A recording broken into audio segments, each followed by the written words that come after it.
Welcome back. And on to another big question that confronts the judiciary and the society. Are personal laws greater than individual rights? More importantly, child rights in this country. 75 years post-independence, multiple international conventions on child rights, and one of the most stringent provisions on the statute books to prevent children from any kind of sexual abuse. But the ghost of archaic personal laws continue to survive in our country. Even today, under the Sharia law, a Muslim girl upon attaining puberty can be legally, quote-unquote, married. This survives in the garb of protection given to personal laws. In the last few months, we have had two conflicting positions from two different high courts of the country. While the Chandigarh High Court had said that Sharia law permits the marriage of underage girls under 18, the Karnataka High Court has recently observed against this. A challenge is pending before the Supreme Court of India, where repeated demands of a uniform civil code and a uniform age of marriage have echoed repeatedly. But despite having one of the best written constitutions of the world, various personal laws continue to exist, despite being archaic, anti-women, and some of them even violative of child rights. In the absence of a UCC or a uniform civil code, is it now incumbent on the courts and the government of the day to address this anomaly? Joining us on the broadcast is Priyank Kanungo, the chairperson of the NCPCR, the child rights body. The child rights body has recently moved the Supreme Court on the entire issue. Priyank, thank you so much for speaking to us on the show today. Why do you think that the issue of marriage of underage Muslim girls should be taken up by Indian judiciary? Why do you believe this legal position should change? एक बात इसमें ये है कि कर्नाटक के माननीय उच्च न्यायालय ने जो फैसला दिया है वो निश्चित रूप से स्वागत योग्य है और बच्चों के अधिकारों के संरक्षण की दिशा में एक माइलस्टोन जजमेंट साबित होने वाला है। मैं यहाँ ये स्पष्ट कर देना चाहूँगा कि भारत का संविधान बच्चों को बहुत सारे अधिकार देता है। यूनाइटेड नेशंस का convention of rights of children, जिस पर भारत ने हस्ताक्षर किए हैं और भारत सरकार कमिटेड है बच्चों के अधिकारों के संरक्षण के लिए, वो भी बच्चों को बहुत सारे अधिकार देता है। तो संवैधानिक ड्यूटीज को पूरा करने में, दायित्वों को पूरा करने में और United nation convention of rights of children के जो दायित्व हैं उनको पूरा करने में भारत की संसद ने पॉक्सो कानून बनाया। पॉक्सो कानून दुनिया के सबसे सख्त कानूनों में से एक है जो बच्चों को यौन अपराधों के विरुद्ध संरक्षण देता है। पॉक्सो कानून ये कहता है कि 18 साल से कम आयु के सभी बच्चे, 18 साल से कम उम्र के सभी लोग बच्चे हैं जी। और बच्चों के साथ किसी भी प्रकार का यौन व्यवहार ही नहीं किया जा सकता। अब जब हम शादी की बात करते हैं, शादी की परिणति यौन व्यवहार ही होता है, शारीरिक संबंध ही होता है और पॉक्सो की परिभाषा में शारीरिक संबंध स्थापित किया जाना बच्चे के साथ यौन दुराचार की श्रेणी में आता है। तो क्या हम संस्थागत रूप से बच्चों के बलात्कार को बढ़ावा दे रहे हैं? क्या कोई लड़की मुसलमान है तो किसी को लाइसेंस मिल जाता है उसका शारीरिक शोषण करने का? सवाल ये है जी। नहीं, एक बात ये भी बोली जाती है प्रियंक जी कि ये पर्सनल लॉज हैं, ये निजी हैं, कहीं ना कहीं धर्म का मसला है। मुस्लिम कम्युनिटी ये भी कहती है कि हमारे यहाँ ये रिवायत है कि प्यूबर्टी अटेन करने के बाद मुस्लिम लड़कियों की शादी की जा सकती है। Now, is this entire position acceptable? Does constitution really allow a position like that under article 25 and various other provisions? Priyank ji, मैं आपको फिर से एक बार स्पष्ट करता हूँ सारी बात। पॉक्सो कानून कमोबेश एक नया कानून है, 2013 से लगभग प्रभावी हुआ है और जब कानून प्रभावी हुआ है तब ये विसंगति खड़ी हुई है। देखिए, पॉक्सो कानून की धारा 19 है। धारा 19 ये कहती है अगर किसी को, मुझे, आपको, किसी को भी ये जानकारी लगती है कि किसी बच्चे का यौन शोषण होने की संभावना है तो पुलिस को बताना पड़ेगा और अगर पुलिस को नहीं बताया तो ये अपराध है। अब शादी तो बच्चों के साथ यौन दुर्व्यवहार करने का एक लाइसेंस बनता जा रहा है। तो पर्सनल लॉ किसी कम्युनिटी के राइट हो सकते हैं पर personal law can't prevail on children's right. देखिए, बच्चों के संरक्षण की जितनी बात है, बच्चों के यौन दुर्व्यवहार से संरक्षण की, यौन दुर्व्यवहार से संरक्षण की जितनी बात है, वो संविधान के अनुच्छेद 21 में आएगी। राइट टू लाइफ का पार्ट है, राइट टू डिग्निटी का पार्ट है। तो आर्टिकल 21 विल प्रिवेल और आर्टिकल 25 और आर्टिकल 29 और एनी ऑफ द आर्टिकल। फिर आर्टिकल 15 है कॉन्स्टिट्यूशन का। आर्टिकल 15 सरकार को यह दायित्व देता है कि औरतों और बच्चों की सुरक्षा के लिए विशेष प्रावधान बनाएगी और वो विशेष प्रावधान किसी भी प्रावधान के ऊपर रहेंगे। तो संवैधानिक व्यवस्थाओं के हिसाब से देश चलेगा, किसी की मर्जी से नहीं चलेगा। इसलिए हमने माननीय सुप्रीम कोर्ट का दरवाजा खटखटाया है और उनसे न्याय की अपेक्षा में ये याचिका लगाई है कि पंजाब एवं हरियाणा हाईकोर्ट का जो फैसला था उसके खिलाफ हमको स्टे दें और उसके खिलाफ ये बात सुने और बच्चों के अधिकारों का संरक्षण करें। प्रियंक जी, कई बार सुप्रीम कोर्ट में भी एक यूनिफॉर्म सिविल कोड की बात की गई है, बहुत सारे तर्क वितर्क किए गए हैं, मगर एक दूसरा प्रश्न जो आता है वो एक यूनिफॉर्म एज ऑफ मैरिज का आता है। आप सही बोल रहे हैं कि पॉक्सो है, बहुत सारे दूसरे नियम भी हैं, सुप्रीम कोर्ट के जजमेंट्स हैं जो कहते हैं कि अंडर एज बच्चों की शादी नहीं हो सकती, उनके साथ किसी भी तरीके के सेक्सुअल रिलेशंस नहीं बनाए जा सकते। Is this a case for having a uniform civil code in this country? और सबसे इंपॉर्टेंट, सुप्रीम कोर्ट से आपकी क्या अपेक्षाएं हैं? देखिए, ये महात्मा गांधी का देश है।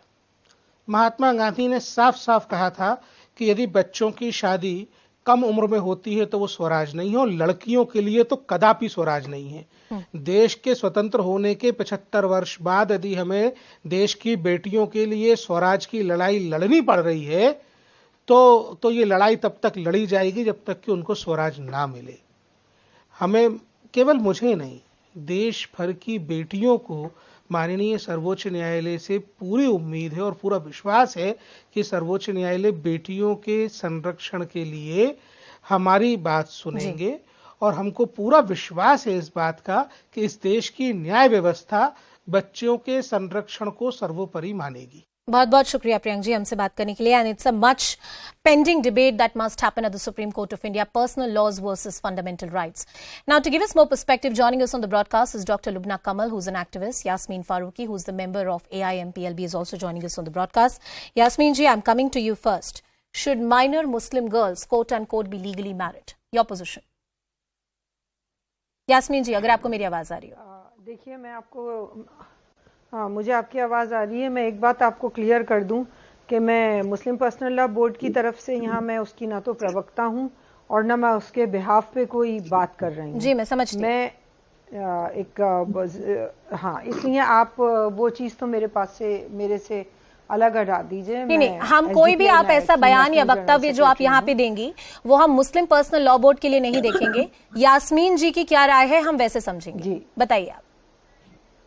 जी हाँ, अब मैं आपके एक लॉ पे आती हूँ कि नेचुरल है अगर हरियाणा और पंजाब हाई कोर्ट का कोई ऑलरेडी उस पे केस पे वो है फैसला, तो वो अपनी जगह कोई ना कोई अहमियत रखता होगा कि वो एक बड़ा फैसला होगा, तो हम उसको नकार नहीं सकते।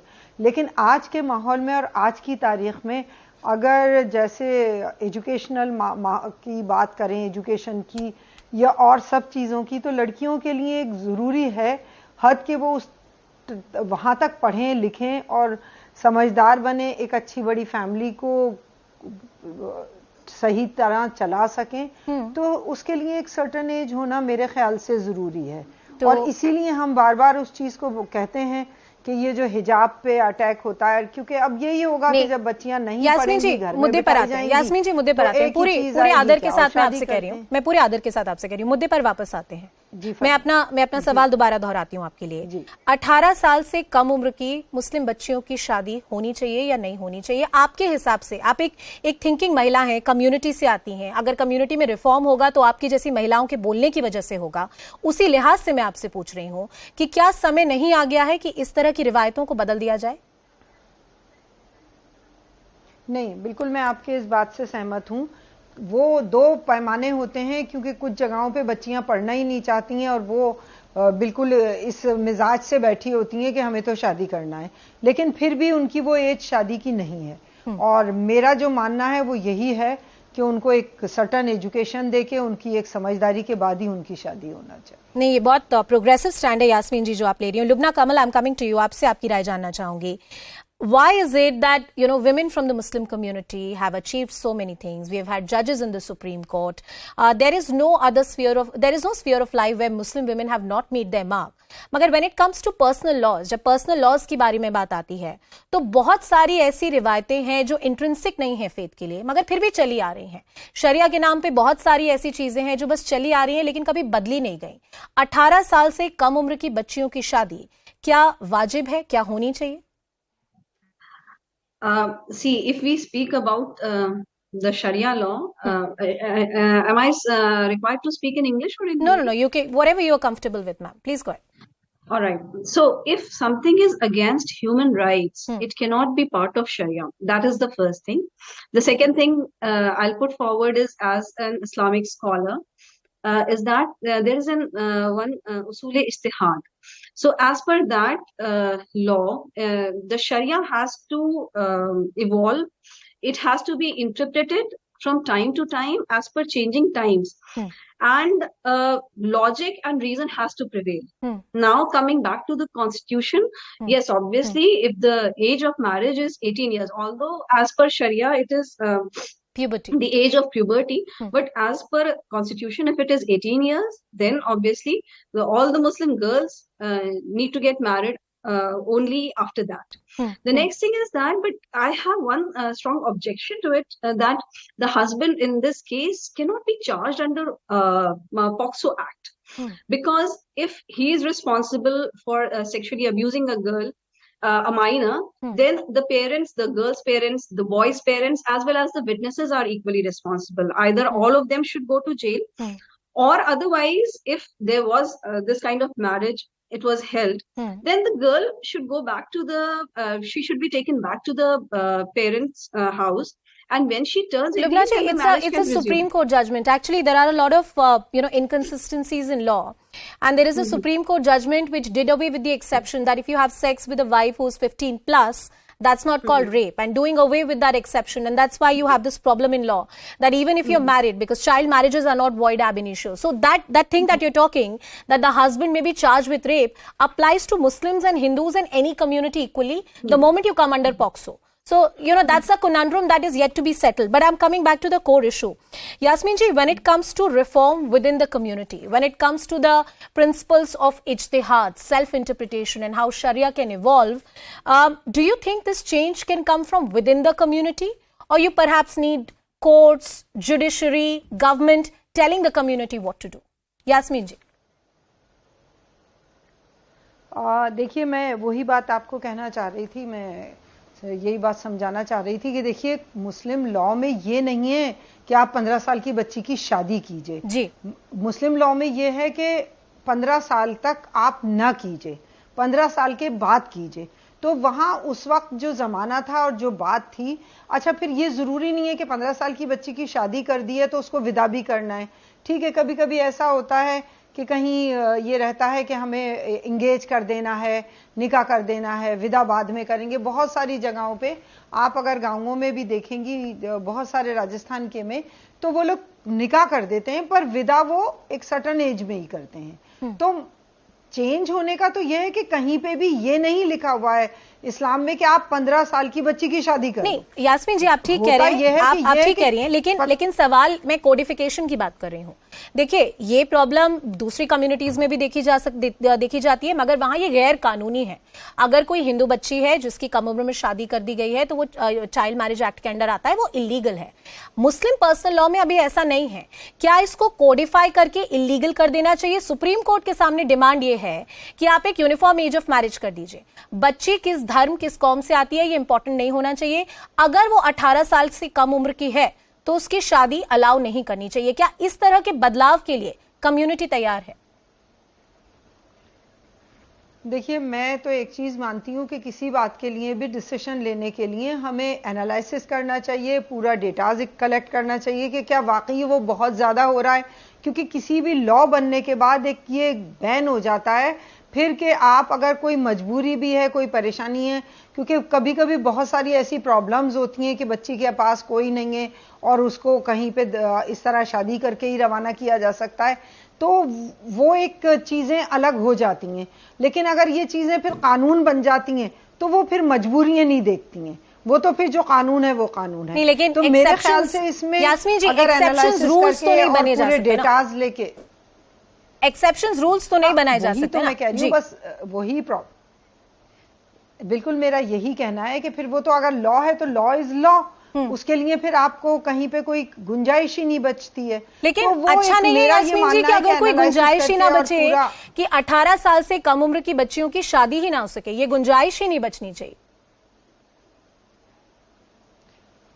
कभी कभी ऐसा होता है ना कि निकाह कर दिया जाता है और विदा 18 के बाद ही होती है। बहुत बार ऐसा देखा गया है कि भाई ठीक है कुछ doctor Lubna Kamal, do you find that argument tenable? Is that the argument where perhaps it is often being argued that the community or the reform is not coming from within the community and it is actually the judiciary and the legislature which is quote unquote imposing reform on the community? See, what I feel is that the constitution and the reforms which has to come from within the community, they should go hand in hand. Because see, there will always be some pedophiles who will justify these kind of things, these kind of acts. So we just cannot close our eyes and listen to them all the time. And we cannot depend on all India Muslim Personal Law Board even. But both the things have to go together actually. No, but Dr. Kamal, I'm not just talking about the Muslim community here, but whether it's the Hindu community or the Muslim community, in this country, the reform in the personal laws has only come through judiciary and the executive. None of the community has really reformed itself, however fascinating that idea may sound. See, the changes are taking place. I mean, it's not that, I mean, it's not absolute. Yes, there are people who want to change, and then there are people who want to stick to what happened 1400 years ago. But then, Dr. Lubna Kamal, I really think that, you know, on some issues, like when it comes to child rights, the law should have an absolute position, which is that if you are under a certain age, you should not be allowed to get married. We're talking about Uniform Civil Code, but I thank Dr. Lubna Kamal and Yasmeen Farooqi, and this is a big debate which is yet to be settled by the Supreme Court of India, that what would survive if there are personal laws which are violative of the fundamental rights of equality and dignity. What would survive? These are bigger questions in law that still need to be settled. Well, with that, it's a wrap on this edition of Brass Tacks. Mario Shakil joins you on the other side.